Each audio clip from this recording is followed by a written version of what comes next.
Good morning, everyone, and thanks so much for joining us for today's webinar, Understanding the Fundamentals of the Community Development Block Grant Disaster Recovery, or CDBG DR program. This webinar will provide an overview of the CDBG DR program, a summary of the activities being funded through the program in the U.S. Virgin Islands, and information on how local nonprofits and other stakeholders can get involved. My name is Jelani Newton, and I'm a Senior Program Director here at Enterprise Community Partners.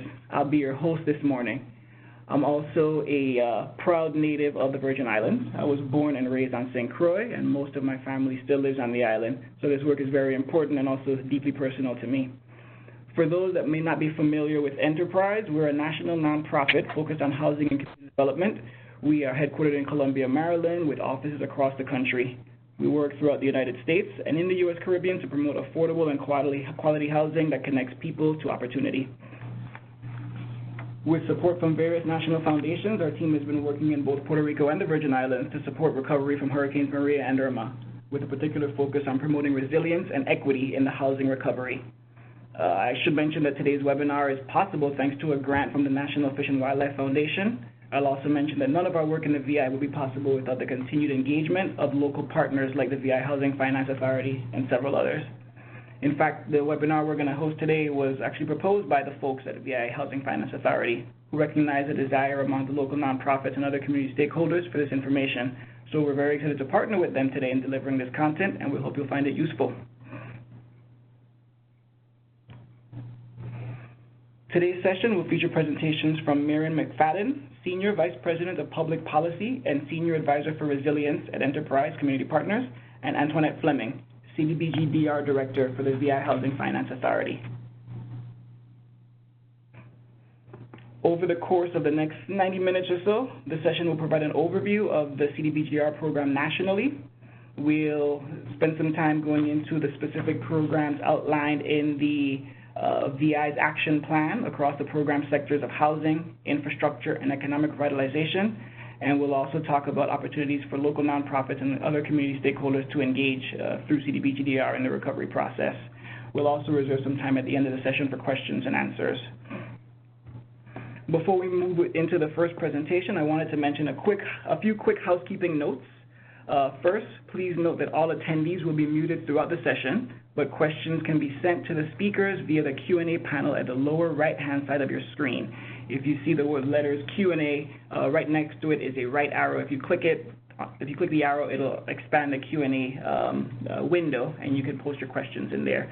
Please make sure when you send your questions, you send them to all panelists, and we'll make sure to answer those questions during the Q&A portion of the session. Another note, for the best audio quality, please connect to the webinar audio through your phone line and do not use the computer audio. In the past, we've found this to produce a better quality audio for participants. Next, I wanted to give a big thank you to Michelle Juma here at Enterprise, who's handling the technical side of the WebEx system for us. You'll see her name in the panelist list. I also wanted to thank Josh Childs on our team for all his work helping to pull the session together. And last note, the webinar is being recorded, and both the slides and the recording will be available after the session. With that, I would like to introduce our first presenter. Marion McFadden serves as Senior Vice President of Public Policy and Senior Advisor for Resilience here at Enterprise. She's worked with the CDBG DR program since 9/11.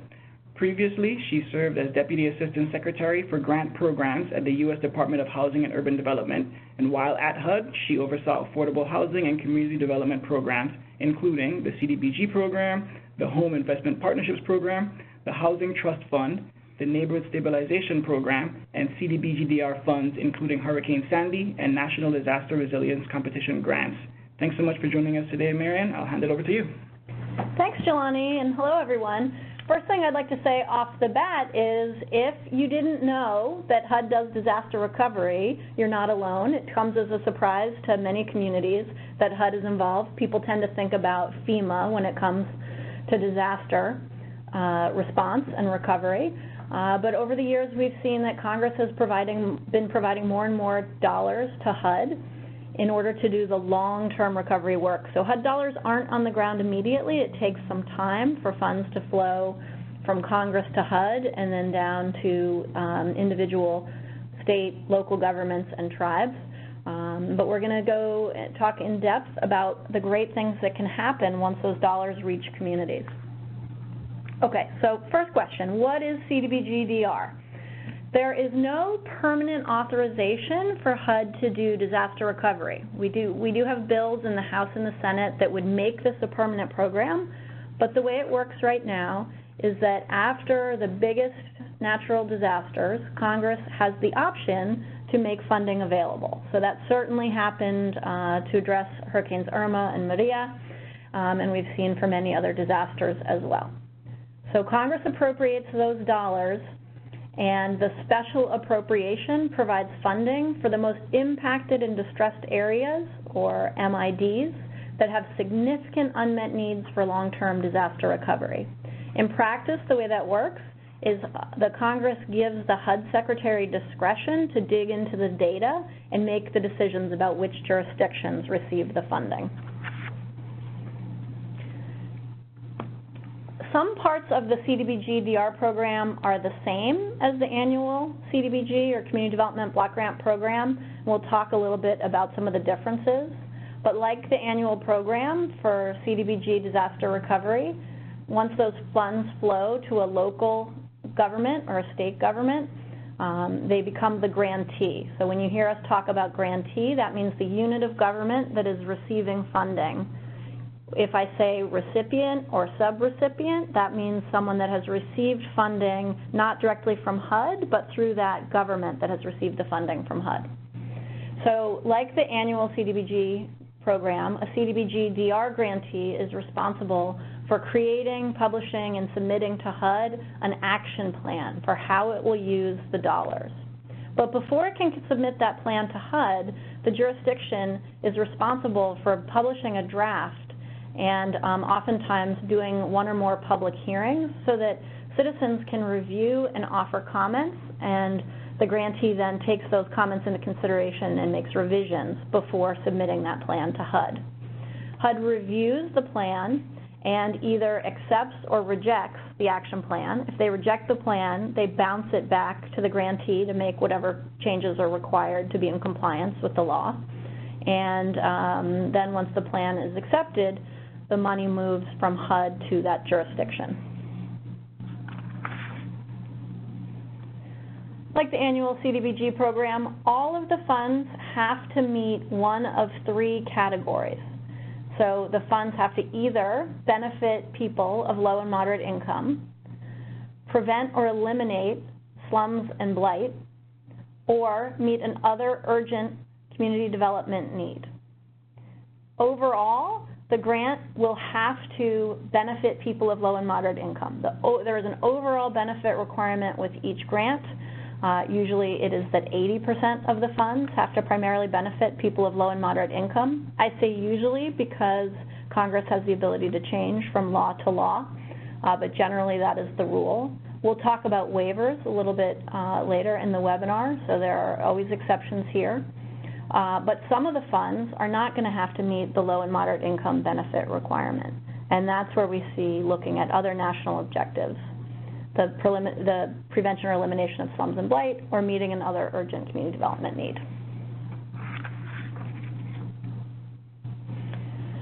So, generally when Congress provides the funds to HUD, they say that the funds must be used for necessary expenses related to disaster relief, long-term recovery, and restoration of infrastructure, housing, and economic revitalization. Basically, that covers almost anything a community needs after a disaster. There are very few activities that cannot fall within those categories. We'll talk about what's in and what's out, but just keep in mind it's very flexible money. That's why CDBG dollars are beloved at by communities all over the country, and particularly why Congress uses this vehicle after disasters, this flexibility, this large menu of activities that communities can choose from. I'll highlight here that it's important that there is a tie back to the disaster or the disasters that gave rise to the eligibility for the funds. So they have to design activities that are going to address disaster-related impacts. However, with this most recent funding, including funding that's going to the Virgin Islands and Puerto Rico and others for mitigation, Congress has been forward-looking, not just backward-looking. So it's up to the jurisdiction to make the case for how the funds are either addressing disaster-related impacts or mitigating the community against reasonable, foreseeable hazards.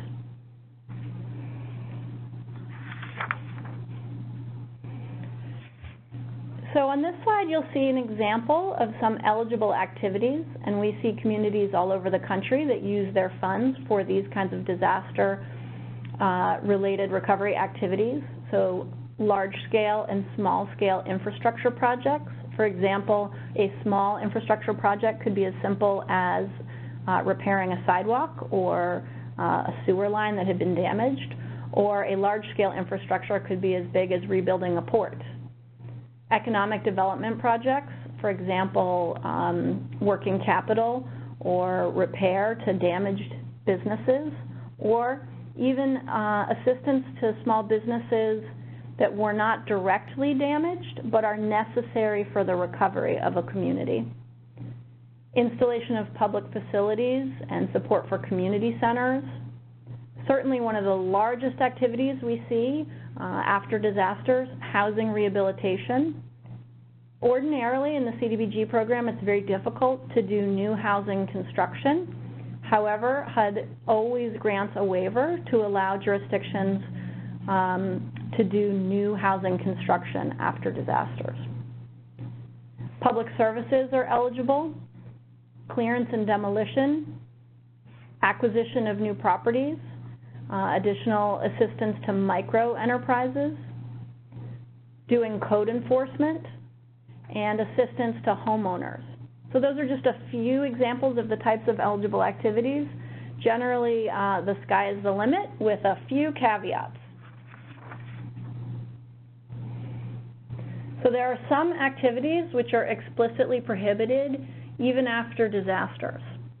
So buildings for the general conduct of government, things like City Hall, are generally not going to be able to be assisted with CDBG disaster recovery assistance. There is an opportunity for waivers, which we'll talk about in a minute, but these are generally ineligible.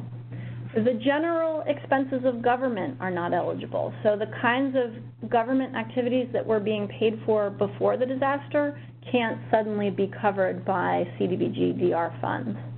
Political activities are always prohibited. Generally purchasing equipment, including construction equipment and fire equipment, is ineligible. That's something that sometimes causes frustration among grantees. They say we want to buy new equipment, but generally they're ineligible under HUD dollars. They can be eligible under FEMA sometimes, but not under the HUD CDBG DR. Furnishings and personal property are ineligible. Also, that can be a real cause of frustration at the individual level. People think that they should be able to use their disaster funding to get back their personal property. That is eligible under FEMA individual assistance, but not under CDBG DR funding. Ongoing operating and maintenance costs, generally not eligible. And under the annual program, new housing construction is ineligible, and it's ineligible in CDBG DR only until HUD grants a waiver in the Federal Register, which has happened now for the Virgin Islands and Puerto Rico, but just a caveat there, until HUD does issue those waivers, it's not eligible for communities. And then generally projects that don't fall into one of those three national objectives that we talked about, preventing slums and blight, meeting urgent community development needs, or serving low and moderate income people. If you can't get an activity into one of those three buckets, it's not eligible. And then generally income payments, so just providing subsistence payments to families is not generally eligible. For a short period of time, it can be eligible, but not for a long period of time.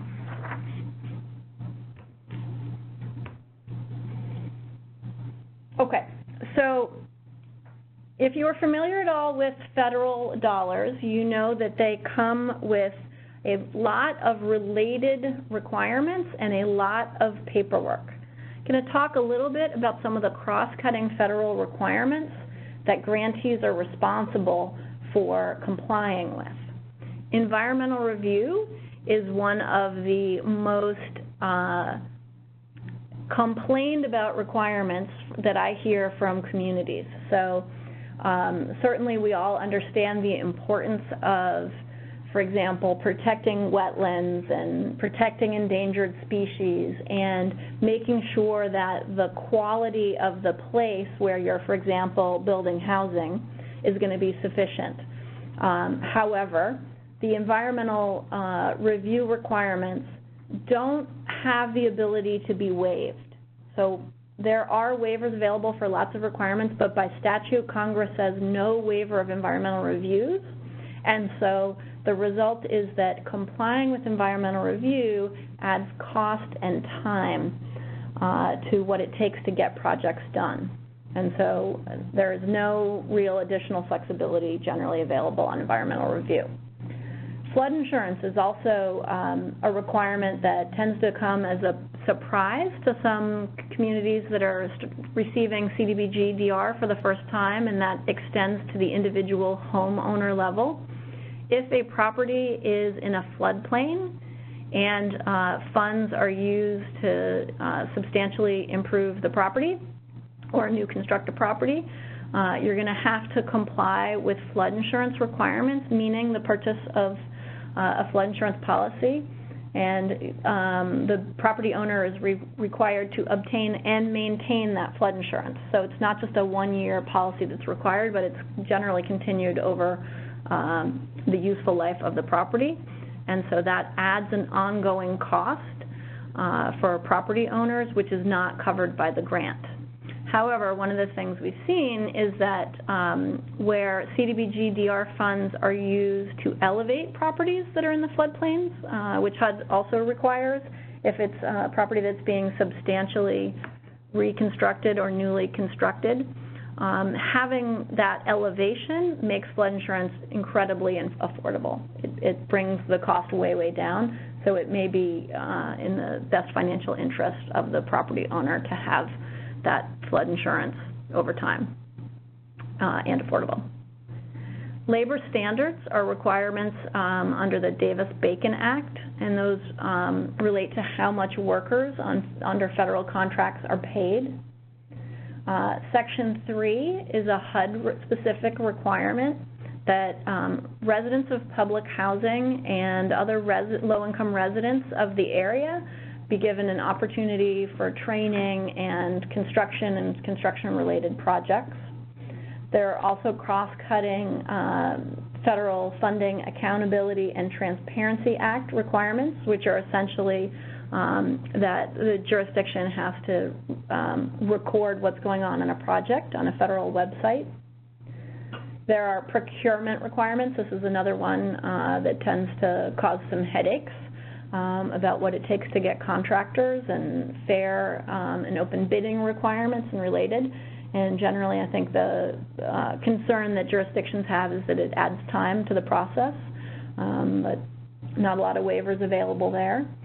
Then there are also lead-based paint requirements, so older housing is going to have to be checked to make sure that there's no lead-based paint that could be impacting the health of residents, particularly young children. It's very important to ensure that paint is in good quality condition, and so HUD will require that.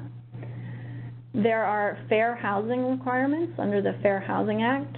This is one of the kinds of requirements that cannot be waived, and so HUD has requirements on the books. Generally, the fair housing requirements for CDBG DR are the same as what they would be for the annual CDBG program. There are relocation requirements. So this is where a family has to move out of their home. If that is attributable to the federal assistance, making it that they have to move, then there are responsibilities that the grantee takes on to get them moved and suitably rehoused on a temporary or permanent basis. There are accessibility requirements. these are related to disability needs for residents who are moving in, and equal opportunity requirements as well, and those are going to be the same as under the annual HUD programs. Okay, so speaking of paperwork requirements, HUD is going to ensure that jurisdictions are complying with all of the Office of Management and Budget requirements in Part 200 of 2 CFR. So in order to even receive funds in the first place, the jurisdictions have to demonstrate that they have financial and internal controls, procurement, independent cost estimates, accounting procedures, cost principles and audit requirements, timely expenditure of funds, including program income, performance measurements, and written agreements. And they demonstrate that by showing that they have suitable policies to comply with all of these different areas of the OMB requirements. In addition, HUD requires grantees to prepare financial forecasts by program and to project expenditures and measure their progress. So if you are not a government employee and you are a community member, please have some empathy in your heart for when it feels like programs are running a little bit slowly, that the government officials have to comply with all of these requirements, because there is not a streamlined process available right now for jurisdictions. They have to go individually through each of these requirements and comply, and they will receive visits from the Inspector General and from the HUD staff to look through their paperwork and their books. And if they fail to comply, that comes at the cost of potentially having to pay HUD back for any money that was spent on a program or an activity where they don't have the paperwork to back it up. And that really gets down to the individual receipt level that they have to demonstrate compliance. This is a way that HUD is ensuring that taxpayer dollars are protected and that funds are going to exactly the activities that they need to go to. I'm going to talk in just a minute about duplication of benefits, but before I do that, I just wanted to talk a little bit about what it means that HUD can offer waivers. So under the statute that provides the disaster recovery money, the HUD Secretary gets a special authority to waive any statutes or regulations that the HUD Secretary administers, except for non-discrimination, labor standards, and the environment. So that's where we see some ability to go back to the requirements and say, we're going to streamline certain parts of the program. So, for example, on citizen participation, they may shorten the period of time for citizen participation in order to get those dollars turned around more quickly. But we don't see waivers of the kinds of financial management requirements that are required to demonstrate that the funds were properly used.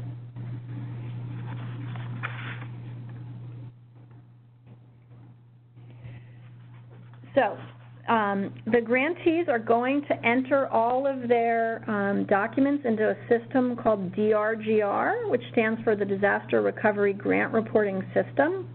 And then they're going to use that system to access their line of credit, enter their action plans, and any changes to the action plans. Now, I should mention that if a community puts an action plan into HUD and gets it approved, they still have the flexibility to make small changes. They don't have to go out for public comment on small changes.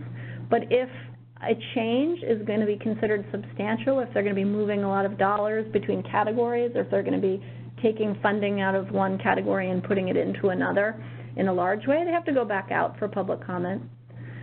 So they put those into the system, and then they also do their quarterly progress reports. You can go onto HUD's website and view updates from jurisdictions, and HUD also requires jurisdictions to maintain their own websites to provide key information about the receipts. And these records are going to have to be maintained for a long time. So the records retention requirement is for 3 years following grant closeout. But grant closeout may take many, many years. So just as an example, the grant funding that was provided to the state of New York for 9/11 recovery, so after the terrorist attacks of September 11th, 2001. Those grants are still open. So these are long-term recovery programs that may take a decade or more in some cases. But like I said, the laws change from time to time, so some of the jurisdictions have a hard deadline for expenditure on them, and some have a soft deadline for expenditure where there are waivers available from the Office of Management and Budget, so there's no single rule here. Okay, so the last major requirement here that I want to talk about is the duplication of benefits prohibition.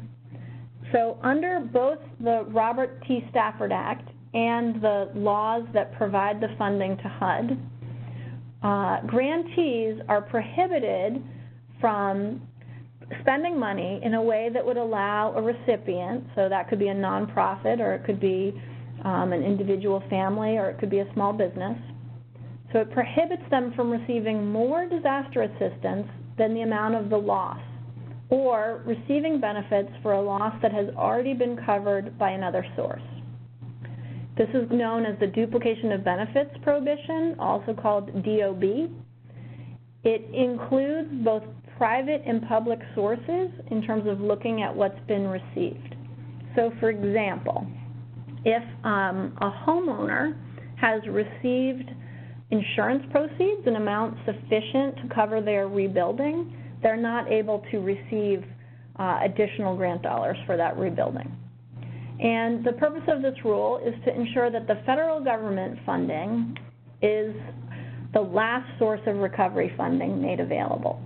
Unfortunately, the Congress has not provided enough funding to ensure that no one has to tap into their other sources of benefits like insurance.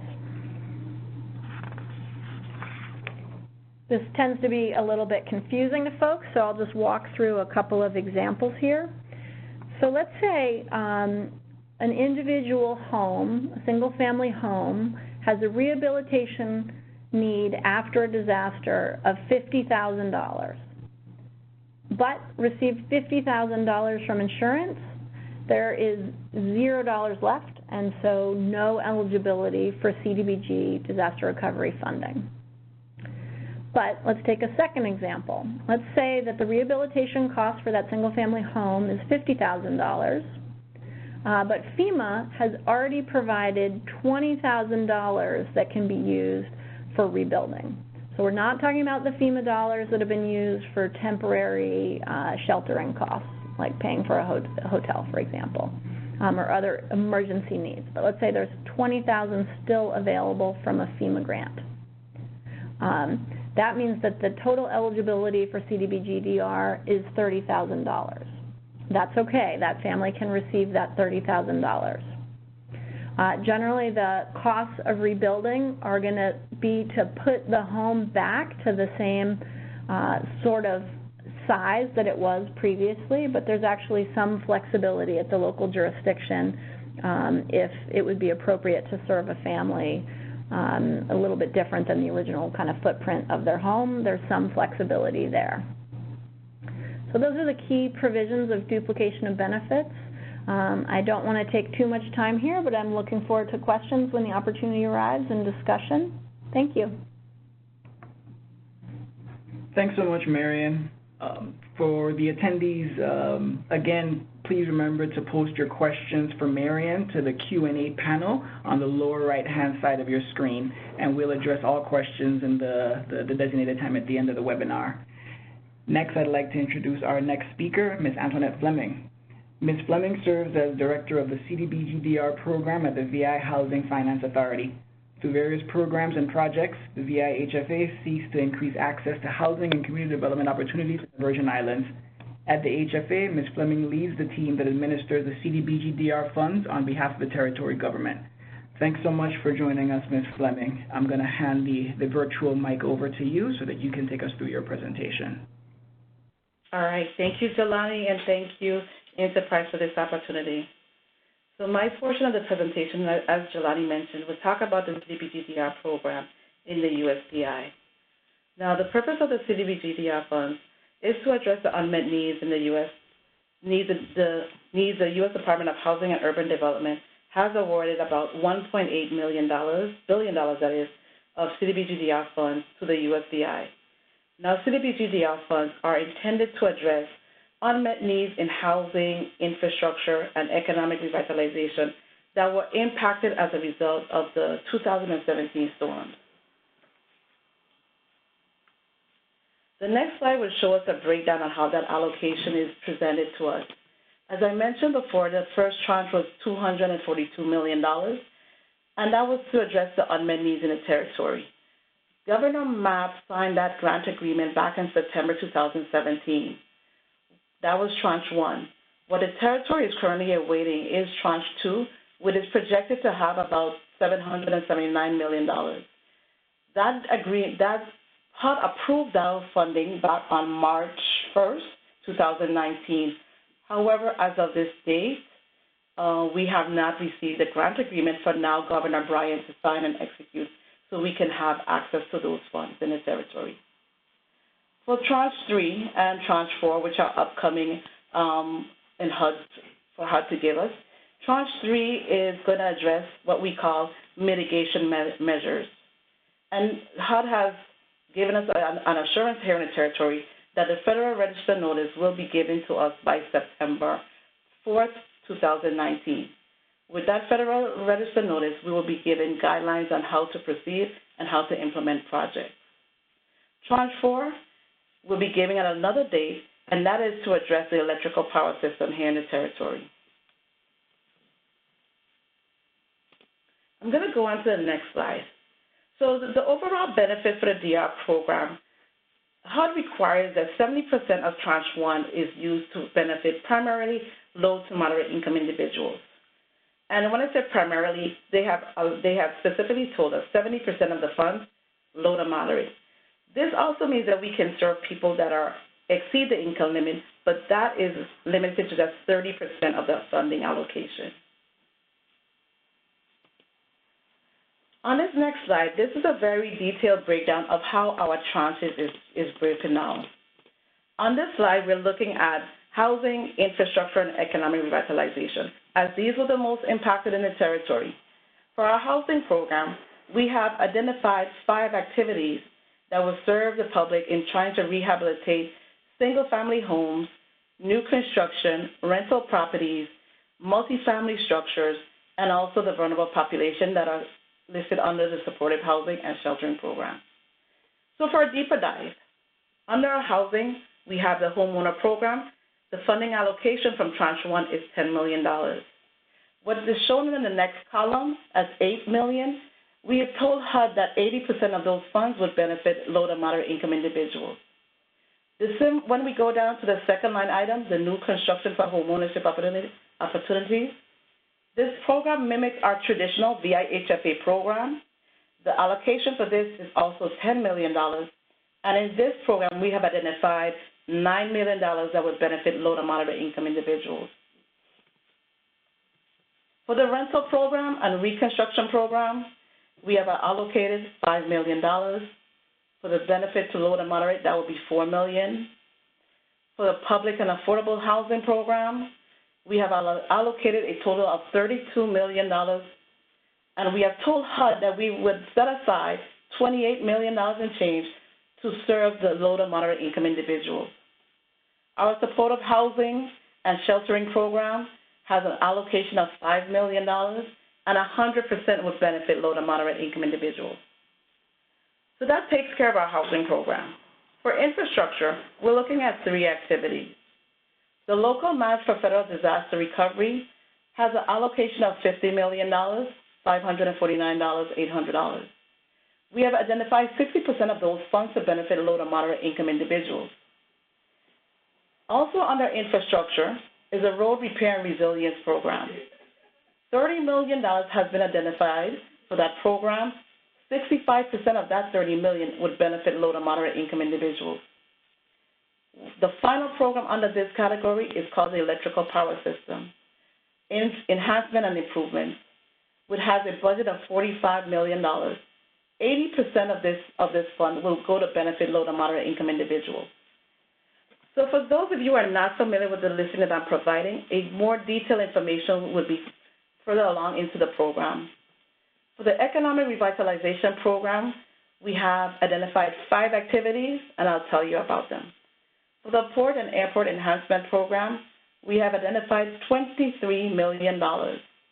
For this program, we have told HUD about 20% of those funds will benefit low to moderate income individuals.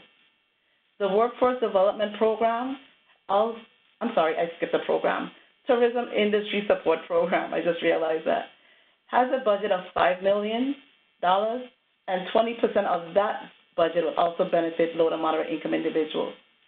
But the Workforce Development Program that I jumped to by error, it has a budget of $5 million, but 100% of this funding is going to benefit low to moderate income individuals. We have 2 programs that are not funded right now in our action plan. It is Neighborhood Revitalization and the Small Business and Entrepreneurship Technical Assistance Program. Now, these programs will eventually be funded.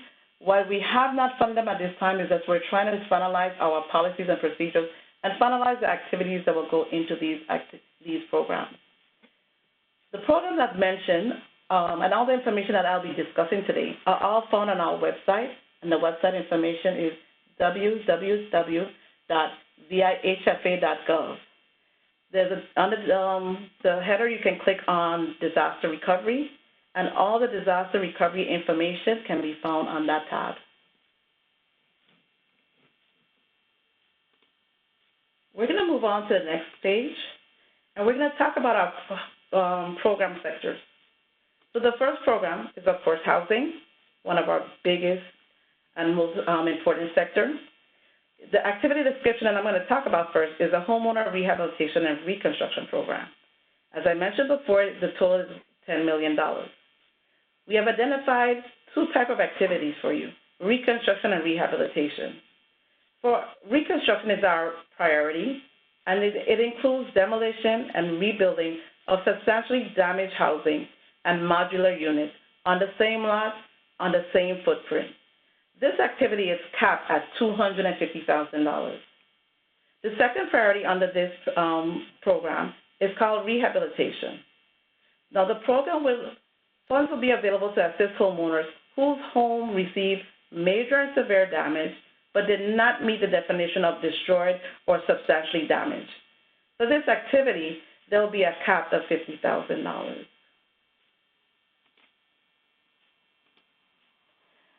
Our Envision program. Our Envision program seeks to move forward our 2 main housing activities under the housing program: the Homeowner Rehab and Reconstruction Program and the Rental Rehab and Reconstruction Program.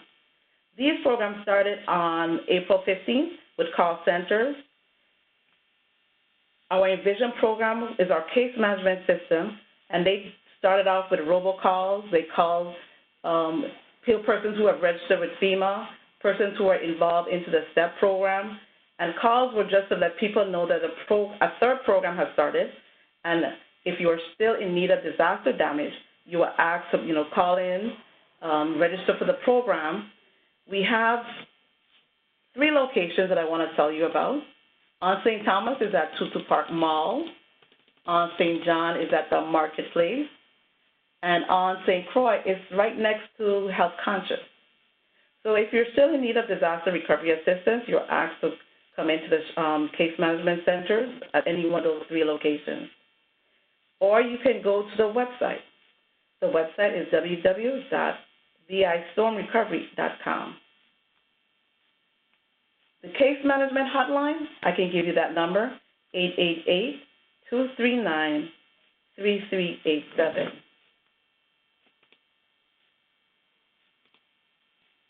Now, on the next slide, I'm going to talk about the road to, or the pathway to recovery. So our Envision program is a 6-step process where we take the homeowner on a pathway to recovery. So all homeowners that are still in need of disaster recovery assistance, like I said, is asked to go to any one of the intake centers that I mentioned before, go to the website, or you could download the app, VI Storm Recovery, and you can fill out the application remotely as well. That's the first step in the process. The second step is the eligibility review. The applicant and the property goes through what we call an eligibility review to make sure the house was damaged as a result of the hurricane. So it has a tie to the disaster. The homeowner was living at the home at the time of the disaster. And the homeowner also has to go through what Marion talked about before, the duplication of benefits step. On the third step of this process is called the inspection and assessment. A preliminary damage assessment and environmental review will be conducted at this time. This is where we go to the site, we look at the damages undertaken from the hurricane, and we create a cost estimate for repair. Once this step is done, the homeowner can then move to the award letter. After a final duplication of benefit analysis is done to verify other funding sources from the homeowner as received, an award determination is made. Then the homeowner will be notified, and the homeowner can then move to signing that grant agreement and being on the pathway to construction. Construction is the fifth step in the process. Once construction starts, the program would have inspectors on site on a regular basis to monitor the work done by the contractors.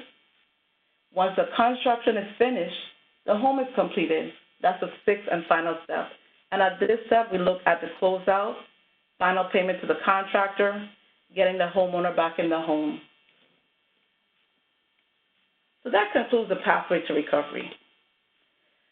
So our second activity is a new construction for home ownership opportunity for first-time home buyers. As I mentioned before, it is $10 million. Here's the eligibility criteria for that program. We're looking for displaced home buyers who can show that they are mortgage ready with income less than and equal to 120% of the area median income will be prioritized. Only those households with income up to 80% of the AMI may qualify as meeting the low-income benefit national objective. This program is capped at $325,000. We're going on to activity description number 3, the rental rehabilitation and reconstruction program. This funding is $5 million. The program seeks to repair and reconstruct rental units damaged from Hurricane Irma and Maria. Priority 1, we're looking for applicants that must meet the following criteria. Units that are major and severely damaged and vacant. Units served must be reserved for LMI tenants with a priority for housing voucher holders. Rental units with outstanding needs not met by insurance proceeds or other disaster recovery benefits. Our second priority is similar to the first. The main difference is that the first one is units that are major and severely damaged and units that are occupied. As additional funds become available, other priority needs will be awarded. For our fourth activity description, this is a public and affordable housing development. Under Tranche 1, the program is $32 million. The program seeks to redevelop and create new affordable rental housing stock, including subsidized and mixed income rental units. Now, the DR program will pay for affordable rental housing development, project-based, subsidized, and affordable units for LMI clients, subsidies for costs of rehabilitating vacant properties up to 40 rental units, and more. Activity description number 5 under our housing program is a supportive housing and sheltering program. $15 million has been set aside for this activity. The program will fund eligible rehabilitation and reconstruction activities, support expansion of new development of units for the vulnerable population, enable providers to support vulnerable population through the provision of services. And let me tell you who the vulnerable population can include. We're looking at seniors, the homeless. We're also looking at the disabled. Anyone that can fit in that category will be considered a vulnerable population. So that concludes the housing activity. We're going to move to infrastructure program. Under infrastructure, our first activity description is the local match for the Federal Disaster Relief Program. That funding right now is $50,549,800. The program will provide a cost share for DR activities, including the FEMA PA Public Assistance, and the PMD programs. FEMA pays 90% of the project. The DR program has pledged to provide 10% of the program for the total project cost of 100%. This program will serve funding of the last resort after eligibility determination has been made, and all programs go through a duplication of benefits analysis. Homeowners go through it, as well as subrecipients go through it. And I'm going to tell you about subrecipients in the upcoming slides later on. Our second activity under the infrastructure program is called the Infrastructure Repair and Resilience Program. The funding for this activity is $30 million. The program will cover eligible costs to cover repairs, replacements for public infrastructure that have not been completed or addressed or covered under FEMA. Activities to harden infrastructure against severe weather events. The next activity under the infrastructure program is the Electrical Power System Enhancement and Improvement Program. We have allotted $45 million for this activity. The program will invest in optimizing the generation mix of our power utility system, improving asset productivity, providing more sustainable, more reliable, and more cost-effective energy for the USVI. That concludes our infrastructure program. I'm now going to move on to the Economic Revitalization Program. Our activity description number 1 is the Port and Airport Enhancement Project. We have allocated $23 million to this activity. The geographical area is the entire territory, but more specifically, we have identified Schooner Bay Channel on St. Croix, South Amalia Harbor on St. Thomas, Crown Bay Harbor on St. Thomas as well. The program will improve maritime and air connectivity for the USVI to increase cruise ship arrivals and to increase air traffic to the territory. Both initiatives are key to rebuilding tourism sector in the economy, as the VI main industry is the tourism.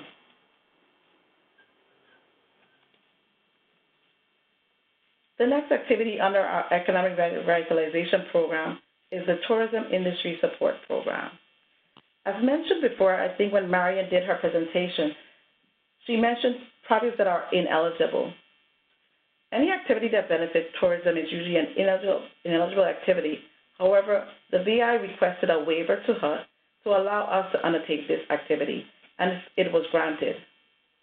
So in this activity, we have allocated $5 million, and the program will provide funding for tourism marketing campaigns and funding to support tourism-related business and entrepreneurs. We have broken down the $5 million into 2 activities, and the maximum award for the tourism marketing program is $4 million, and for the business support, we have identified $1 million. Also under this Economic Revitalization Program is the Workforce Development Program, $5 million. The program will provide workforce training to help local residents take advantage of employment opportunities created through the investment of disaster recovery funds. Training programs will be provided in the soft skills and hard skills.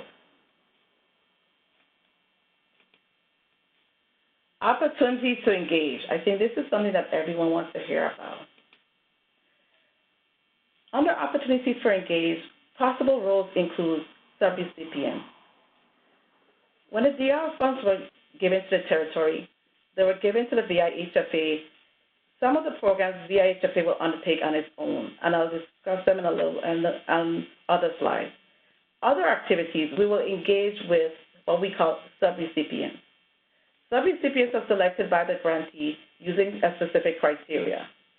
Now, they also have responsibility for programmatic decision-making. They are also responsible for the federal program requirements, and they are also responsible for performance monitored by the grantee.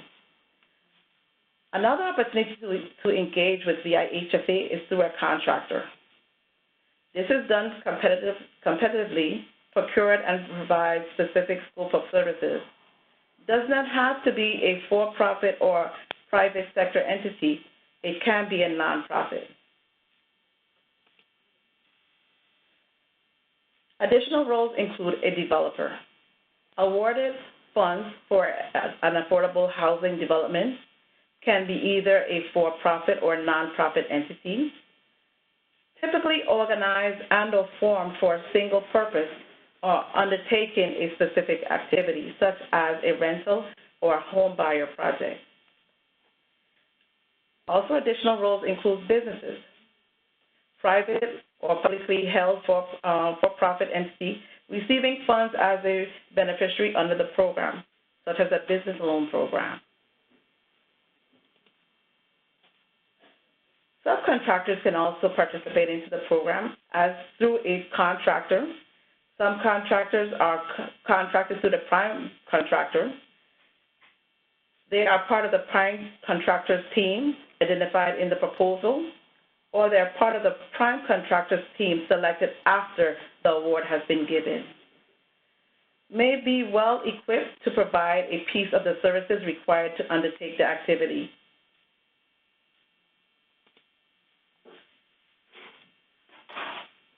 So potentially some of our implementing agencies for the DR funds may include the following. So under housing, the homeowner rehab and reconstruction program that I mentioned earlier, VIHFA is undertaking this activity ourselves. We are undertaking this activity through contractors that we hired to do various services. For the new construction for home buyer assistance, again, VIHFA is the implementing entity. As I said before, this program mimics our traditional program, and we typically provide these services at VIHFA. The rental rehabilitation and reconstruction program, we're sharing this activity with the Virgin Islands Housing Authority. The public and affordable housing development, VIHFA is an implementing entity. The Virgin Islands Housing Authority, as well as potential developers, are implementing entities. For supportive housing and sheltering programs, we're looking for the Department of Human Services. Our nonprofits are in territory that are serving the vulnerable population.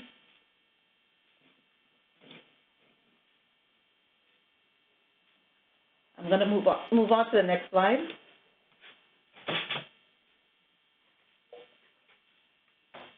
For infrastructure, we have some implementing entities identified. The local match for federal disaster recovery. VITEMA is a potential subrecipient, as well as any one of the 53 agencies listed under the VI government. Infrastructure repair and resilience, we're looking for Department of Public Works, WAPA, for example, VINGN, Waste Management, and that's just to name a few. The list can go on. So the electrical power system and enhancement improvements, WAPA, solely identified for WAPA. On the next slide, we have identified potential implementing entities for the Economic Revitalization Program. For our port and airport enhancement project, we are partnering with the Virgin Islands Port Authority and also WICO, the West Indian Company organization. For the Tourism Industry Support Program, the sole entity will be the Department of Tourism. For the workforce development, we have tagged Department of Labor as the lead. However, Department of Labor will also be working with the Workforce Development Board, Department of Education, EDA, UVI, and any nonprofit that has a certification to be able to perform workforce development. The two programs that are what you have, neighborhood revitalization and small business, we don't have an implementing agency identified as yet. As I said, we're still working through our policies to identify who those entities may be. The relationship to the grantee, and for this case, the grantee is the USVI, Housing Finance Authority. Well, we have two categories here. You can either be a subrecipient, a contractor / developer. The selection process may be this as well. For the subrecipient, we're going to designate it either by an application or another selection method based on the activity identified. For contractor or developer, selected through a competitive procurement process in accordance with 2 CFR 200. Now, applicable requirements include subrecipients are subject to all applicable administrative, financial, and cross-cutting rules. The contractor and developer, they're subject to the requirements for this that is specified in the scope of work or what is specified in their contract. For monitoring and performance, subrecipients must adhere to written agreements outlining responsibilities. The recipient monitors all aspects of the program. And for the contractor and developer, they must deliver services identified in the contract.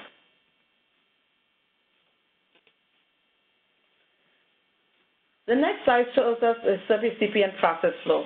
Although it's cut in half, I will go through what it says briefly. The first step in the process is to do a capacity assessment. And at this stage, we're looking at receiving information from the potential subrecipient that may include accounting policies and procedures, retention policies, systems of internal control, procurement. It pretty much goes through the same process the VI Housing Finance Authority went through to receive this grant.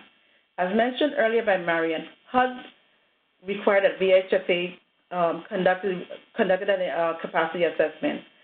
We also require that our subrecipients go through a capacity assessment as well, just to make sure that you are a good steward of DR funds.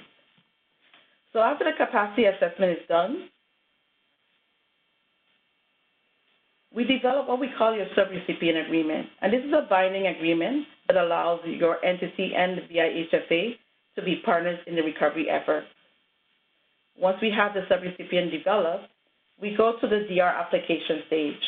And these can be done simultaneously. They do not have to go in an order of 1, 2, and 3. At the capacity level, we can also discuss your DR application and your subrecipient agreement. The next stage in this process is the environmental review stage. As Marion said in a prior slide, environmental review is required for all activities the DR funds are funding. And based on the level of based on the type of project, we go through various levels of environmental review. Some projects can be exempt, and some projects go through a full environmental review just based on the activity. After the environmental review stage is completed, we go through what we call a project agreement. So the subrecipient agreement is an umbrella blanket agreement that just binds us together. But what brings on your project for DR funding is the project addendum stage. This is where we're able to clearly identify your project from the application stage, and we gather that information from the application, we put it into your project agreement, and it is formalized into what we call a project addendum, and then we give you what we call a notice to proceed. From this notice to proceed, you're able to start work on DR.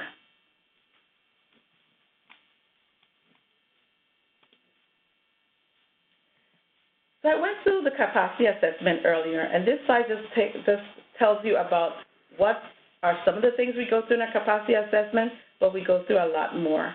We looked at staffing headcount, internal controls, your policies and procedures for grant management, accounting procedures, procurement, record retention.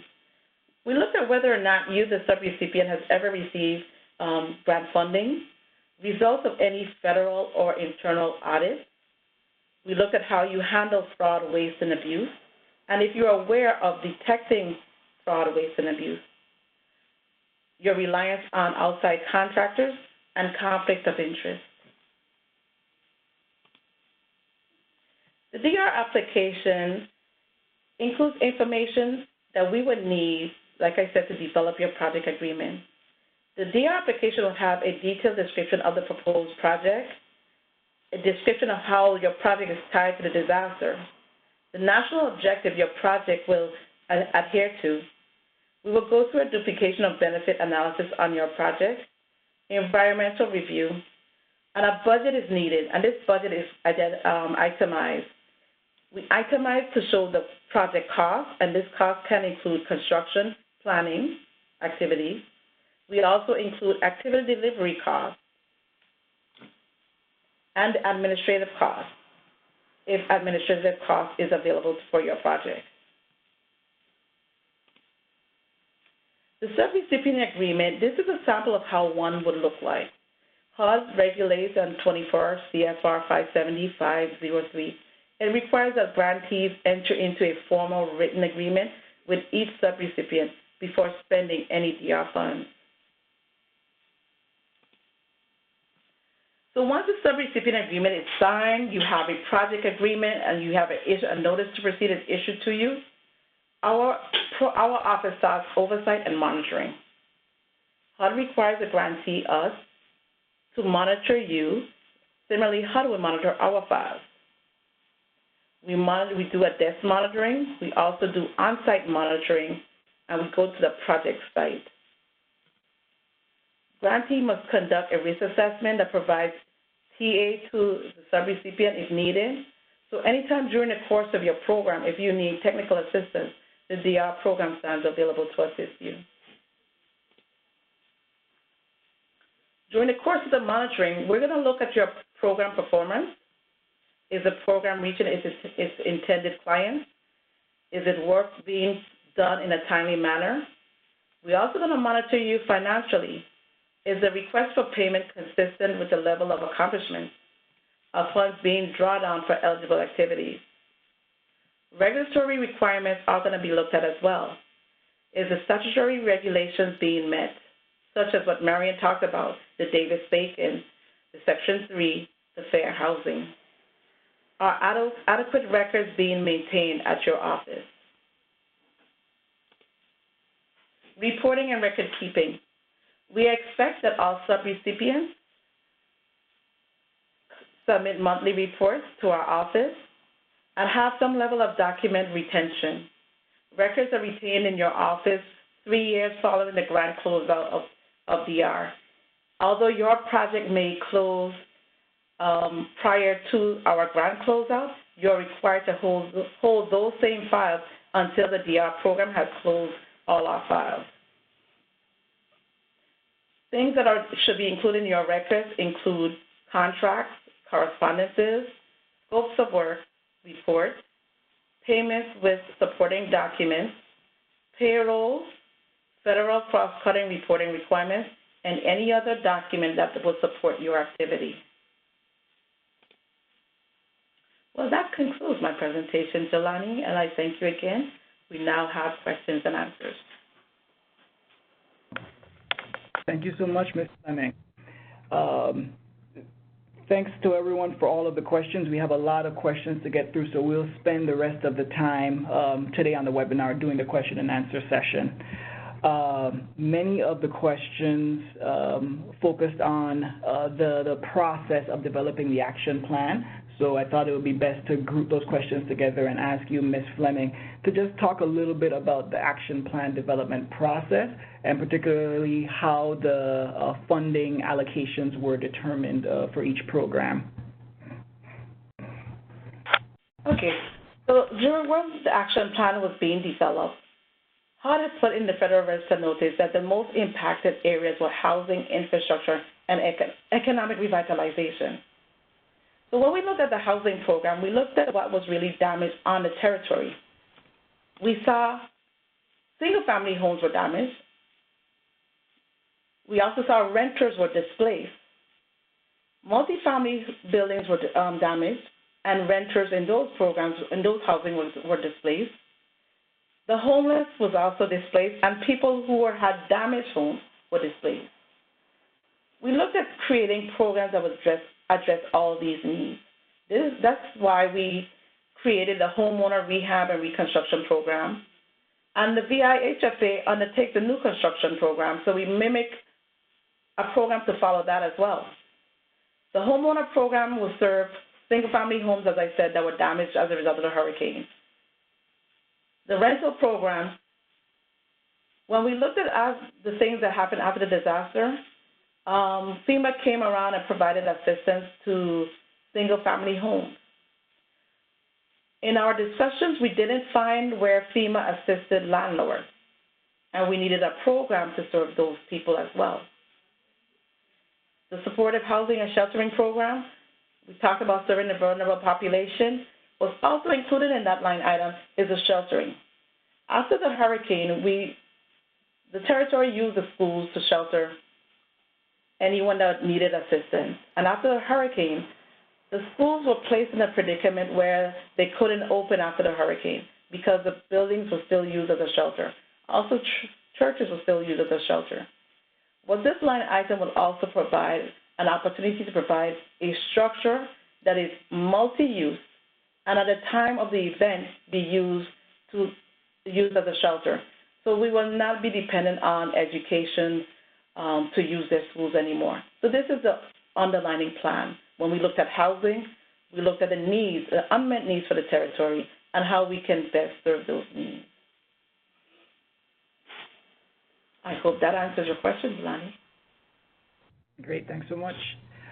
There were also a number of questions about whether the slides would be made available after the webinar, and yes, the slides as well as the recording of the webinar will be distributed via email in the days following the event. We also received a handful of questions on duplication of benefits, so I'm going to direct those questions to Marion. The first question on duplication of benefits was, do states have to estimate how much insurance proceeds will offset losses in their plan? Because California says that HUD insists that this number is higher than it likely is. So generally, at the high level, statewide, those kinds of calculations are going to come into place when HUD is determining how much money to give to a state, such as California. So I have not seen that a state itself has to estimate after they receive the funding. Then it turns to looking at an individual analysis of property owner by property owner. But let's back up to how HUD makes the funding available. So HUD is going to look at multiple data sources to try to determine a number reflective of how much unmet need is there in a jurisdiction. So HUD actually has the discretion to determine who's going to receive the money at the government level. So HUD can make the funding available to a state, it can make it available to a county, to a territory, to a tribe, to a local government like a city. So that's the first decision that's being made by HUD. And then the next decision is, okay, well, how much money is going to move? And so HUD will look at the best available data sources, which generally are going to be FEMA and SBA determinations of unmet need. So FEMA and SBA are going to be putting some dollar value on the amount they think is insured and uninsured, but it's not going to go to the individual property level. After the money has moved from the federal government to the grantee is then going to look on a property-by-property basis. So I think the answer to your question is no, they're not going to require that of the jurisdiction after they receive the funding, but it may be part of the negotiations up front where HUD lets a jurisdiction know it looks like this is the amount of need we see and provides the jurisdiction some ability to come back and say, wait, you're undercounting the damage or you're overestimating the amount of insurance. There can be some informal back and forth before HUD announces new grants. Great. Also on duplication of benefits, a clarifying question, does duplication of benefits include private insurance funding home insurance? Yes, absolutely, and that tends to be the first source that will be looked at when there's a repair program going on. Yep. And third on duplication of benefits, if a person applies and receives an SBA loan, they would only be eligible for the amount not covered by SBA. But what if the resident should have applied for an SBA loan but didn't? Would that resident be eligible for CDBG DR? So now we're getting into the hornet's nest. So this is one of the toughest issues in CDBG DR, and there's no one simple answer here because the policy has changed over time. So it used to be that, I mean, we're talking like a decade ago, that jurisdictions could make their own choices about whether CDBG DR funds could be used to pay off SBA loans. And if folks don't know, the Small Business Administration does make post-disaster loans available to homeowners. It's not just for businesses. So generally after disaster, some homeowners will go immediately to the SBA and get in the line for a low-interest loan because they want to start rebuilding immediately. But some people don't do that because they don't know, because they know they won't qualify, or they know that they won't be able to afford to make an additional loan payment on top of their regular mortgage payments, or possibly because they're going to wait and see if grant funding becomes available.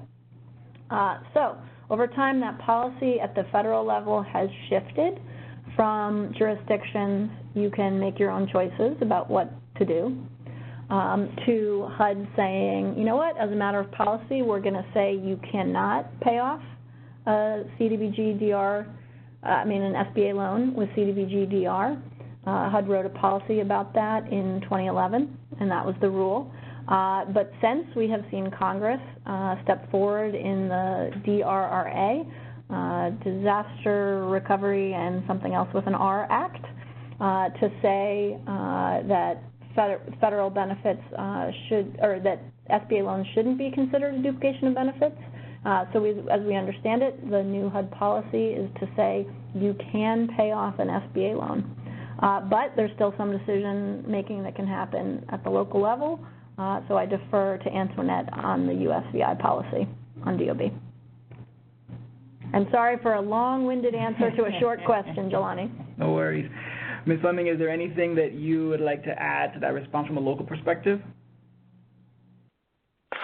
So right now, our duplication of benefits assessment is done by our case management firm, and those will be done on a case-by-case basis, so I'm going to refer the response to that by our case manager.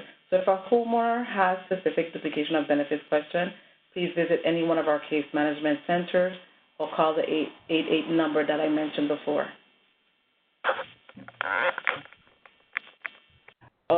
There were a handful of questions about eligibility. So I'm going to ask these questions and ask that Marion, respond from the CDBG DR national program perspective, and Ms. Fleming, if you could respond to the extent that there's information on how it aligns or doesn't with the VI's action plan and funding programs.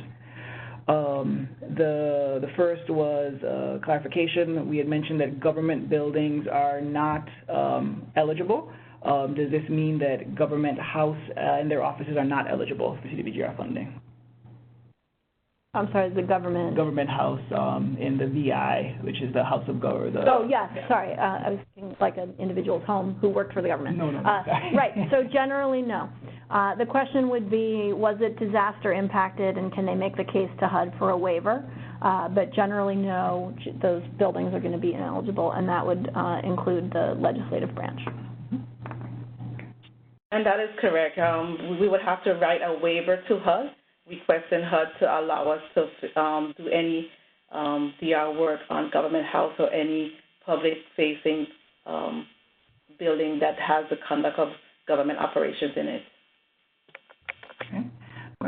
Another question on eligibility of the funds. Does this apply to houses of worship?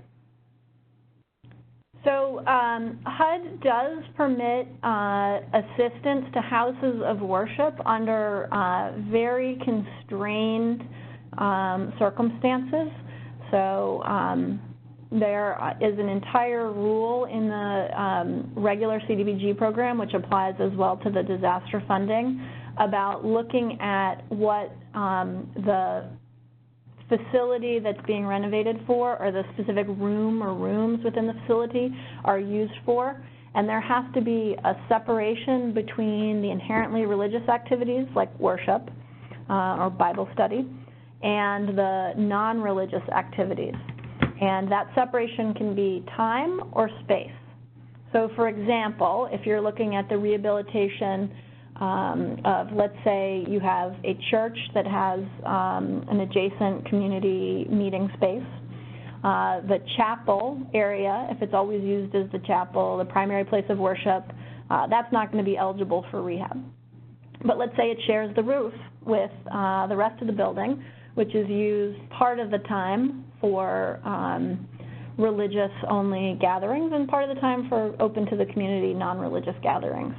Some portion of that roof could be paid for. It would just be, everyone would have to get their pencils and calculators out to determine how much of the cost is attributable to the eligible activities.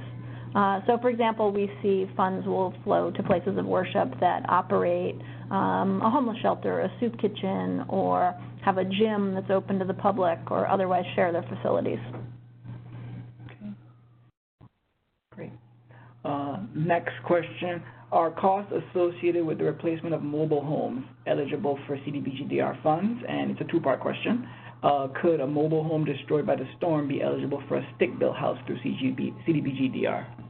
From the national perspective, absolutely. We see that done routinely. Sometimes a jurisdiction will look at the cost of rebuilding and determine that money would be better spent on doing a stick-built home, or that might be more suitable for the family that's living there. Certainly when we're looking at properties in a floodplain, we see jurisdictions that have determined that it's better to do stick-built and do the elevation than trying to elevate a pad on which a mobile home sits. Okay. But again, that's going to be subject to local decision-making. Great. Okay. And Marion is correct. Well, when we did our research with mobile homes in the territory, we contacted a manufacturer and we told them we have about 100 or so potential mobile homes in the territory that may need to be repaired or replaced. And their concern was the shipping and having a very high expensive shipping cost. So from the program decision points, we determined we were not going to be able to replace a mobile home with a mobile home. And as Marion said, it was better that we replace a mobile home with a stick-built home.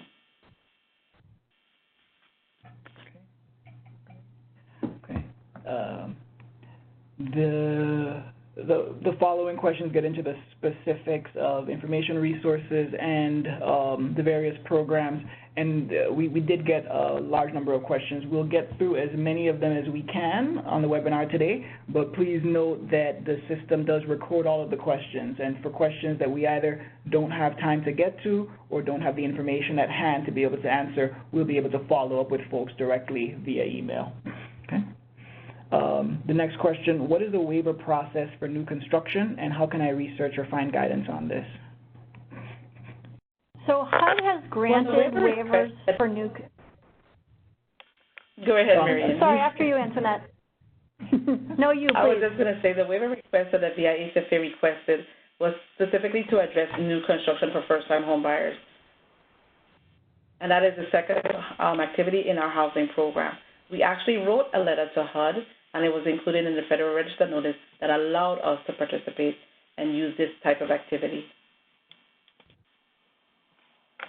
And generally what happens behind the scenes, once a disaster has been really significant and HUD starts taking a look at its data, it will have informal conversations with jurisdictions and suggest to them, here are the kinds of waivers that other communities have looked at.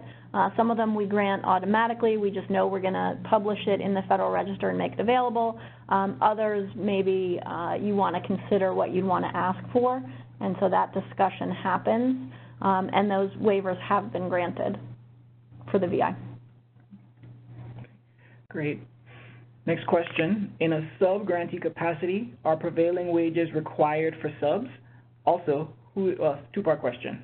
That's the first part. Second part, who is responsible for environmental reviews, grantees or subrecipients? So, Marion, you want to take the first crack, and then Antoinette can. Sure. Very complicated questions. Okay. So can you repeat the first question, please? Yeah. In a sub-grantee capacity, are prevailing wages required for subs? Generally, yes. The requirements will follow down to the sub-grantee level. Great. And then Ms. Fleming, who's responsible for environmental reviews, grantees or subrecipients? The grantee is responsible for the environmental review. VIHFA is the responsible entity, and Mr. Griffith, the director of the authority, is the responsible entity.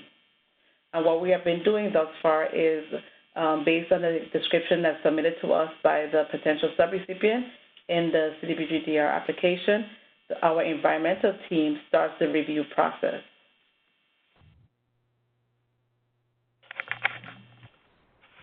Great. Okay, thank you.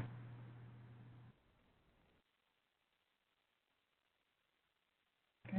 One thing I would just add to that while you queue up the next question, Jelani, is that though it is the VIHFA or the VI that's doing the environmental review, the subrecipient has to live by it and is responsible for complying with environmental review requirements. And if the subrecipient does not comply with environmental requirements, those funds would be subject to clawback by the VI. So while the subrecipient isn't doing the environmental review, they are still responsible for compliance with the laws. Next question. Under what area of funding does a request for clearance or demolition of a building that is a hazard for the community fall? And that's a question for you, Ms. Fleming. On which category? Well, it's not necessarily which category, it's what type of activity. So it's what type of activity are we doing to do demolition? Is it a housing structure? Is it under infrastructure, or is it under economic revitalization? And in some of these categories, some of these program activities, demolition of a building is eligible, but is the end result of the activity that we would like to know. When we demolish a building, that itself is not eligible, but the end use of the proposed reconstruction of a new building, that is where the eligibility comes in. Will the building be used for the conduct of public service, like homeless services, or an after-school program, or any other eligible activity? That is what we would like to know. Okay, great. The next question is about the rental rehabilitation or reconstruction program. Are landlords supposed to meet the income limit, or just the tenant? Who is the applicant? So the applicant right now is the landlord. And what we're trying to do under this program is the landlord, to answer the second question, no, landlords don't have to do an income determination. In this activity, once we invested up to $50,000 of DR recovery monies into the unit, we're asking the landlord to rent to an LMI tenant. So the unit served will be reserved for LMI tenants with a priority for housing voucher holders. Great. Thank you. Next question. When does the VI Housing Finance Authority expect to make awards under the multifamily activities of Tranche 1? Are any projects underway? One moment, let me move to that slide, Larry, sorry. No worries. So the multifamily or the public and affordable housing, I think, the person is referring to. And as I mentioned, that is for Housing Authority, Housing Finance Authority, and developers. As of this moment, the Virgin Islands Housing Authority has an executed subrecipient agreement with VIHFA, and we are working on developing 4 project agreements for VI Housing Authority, and that is to undertake one of several, four programs that they have. Tutu High-Rise redevelopment. We have some work at Dishabert. We have some work at Walter I. M. Hodge, and I cannot remember the 4th program.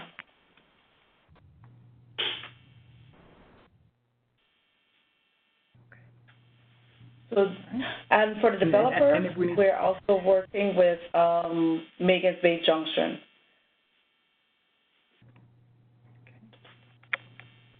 Great. Okay. Next question, and I'll give this one to Marion. In general, how long does HUD take to approve waivers?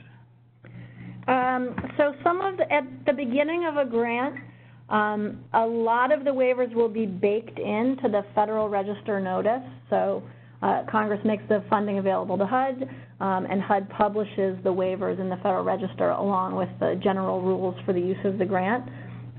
So that's some period of months from the time of the appropriation. If after that a jurisdiction comes forward asking HUD for a waiver, it can take anywhere from generally a month to multiple months, depending on the novelty of the waiver, and how much process is required getting approval across HUD. Okay. Great. Okay. For Ms. Fleming, is the administration cost limited at 10% of the total budget submitted? For tranche one, yes, it is. Each tranche has their own planning budget and administration budget. So for tranche one, it is capped at that amount. Okay, great. And another follow-up question. What is the estimated timeline between proposal submission and capacity review or approval? Well, that is all dependent upon the potential subrecipient and their ability to give us the required documentation. So if a subrecipient does not have internal controls or policies and procedures, that will delay the start of moving on to the next step. And each potential subrecipient is very different. All right, great. Another two-part question. Is it correct that the rental unit assistance program can only be used to rehab affordable housing? And second part of that question is second part of that question, if so, how long do these units have to be designated affordable housing, and how is the rent control determined? Okay, so let's go on to the first question. The first question deals with, repeat the first question? Oh, yep. Just confirming the understanding that the rental unit assistance program can only be used to rehab affordable housing. Okay, so the rental program that we have proposed for the territory is for any rental unit that a landlord has experienced hurricane damage and still needs assistance for. So income determination is not done on the landlord at all. What is happening is after our investment into the unit, we ask that the landlord reserve the unit that we have invested in to low-income persons with a priority for the Housing Choice Voucher client. The affordability period, I think, is the second question. So there's many housing units in the territory. For a housing unit between 2 to 15 units, 2 to 12 units, is a 15-year affordability period, and that is statutory. That was placed in the Federal Register notice. The territory can reduce, I'm sorry, I have to retract it. The statutory requirement is for units that is 7 to 12 units. Any units less than 7, the territory has determined that we would have an affordability period of 10 years.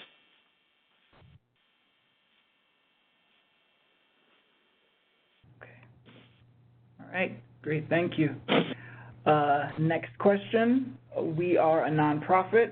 Is there an office on St. Croix where we could go in to discuss our infrastructure project ideas to see if they would qualify for funding under CDBG DR? So our office on St. Croix is located in Frederickstead. That is the Housing Finance Authority office.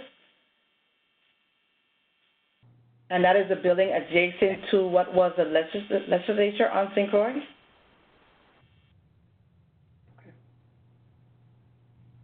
Great.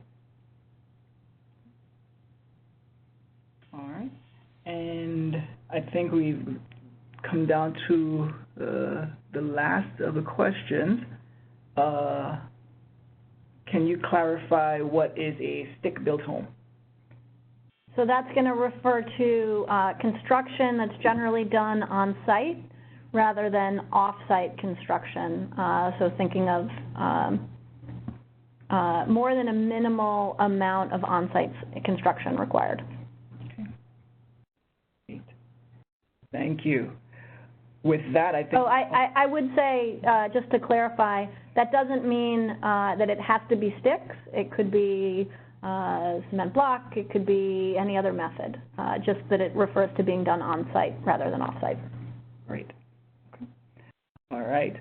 With that, I think we've gotten through all of our questions. If you had a question that you weren't able to ask, or if we somehow missed your question, you can reach out to either of the presenters with your question. The contact information is on the screen. I'll ask our presenters if they have anything they'd like to say just in closing before we wrap up the webinar. I would just like to say, this is Marion. It's great to get this robust level of engagement around the programming, and Enterprise is here for you if you have any additional questions. Thanks, everyone. I also want to thank Enterprise for this opportunity, thank Marion for the time well spent, and thank everyone for their participation and their questions. Like Jelani said, if there are any questions, I think my contact information is on the slide, and we are available to assist the territory in any which way.